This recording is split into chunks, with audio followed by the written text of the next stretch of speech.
Hello বন্ধুরা, good afternoon. Husband আজ office ছুটি নিয়ে কি করছে চলো তোমাদের দেখাই। এই দেখো বন্ধুরা, হাজবেন্ড রান্নাঘরে কি করছে। কি করছে রান্নাঘরে? হ্যালো বন্ধুরা, আজকে হচ্ছে অনিতার জন্মদিন, তাই আজকে সকালবেলা আমি পায়েস রান্না করতে বসে গেছি। এই যে দেখি। দেখুন, পায়েস রান্না হচ্ছে। মাই করে, কিন্তু এখন তো মানে অম্বুবাচী চলছে, তো প্রত্যেকবারই হচ্ছে গিয়ে পায়েস, মানে অনিতার জন্মদিনে মার পায়েস রান্না করতে পারে না, তো আমি সেই দায়িত্বটা পালন করি। অম্বুবাচীর জন্য তো উনি রান্নাঘরে বা ইয়ে হিসেবে কিছু করতে পারবেন না, তো সেই কারণে আমি সেই জিনিসটা আমার মায়ের হয়ে করে দিচ্ছি।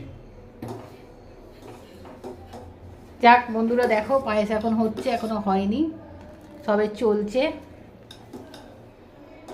এরপরে আর কিছু প্ল্যানিং আছে? এরপরে আরো প্ল্যানিং আছে, আস্তে আস্তে দেখা বলা হবে। আপনারা তোমরা পরের ভিডিও, হ্যাঁ। পরের ভিডিওতে সব দেখতে পাবে। ঠিক আছে সঙ্গে থাকো। ঠিক আছে বন্ধুরা, তাহলে টাটা। ও পায়েস করুক, পায়েস করার পরে আশীর্বাদ হবে, তারপরে আমরা দুজনে রেডি হয়ে বেরোবো। সারাদিন ঘোরাফেরা হবে, খাওয়া দাওয়া হবে, বড় ভিডিওতে অবশ্যই দেখাবো। এখনকার মতো টাটা।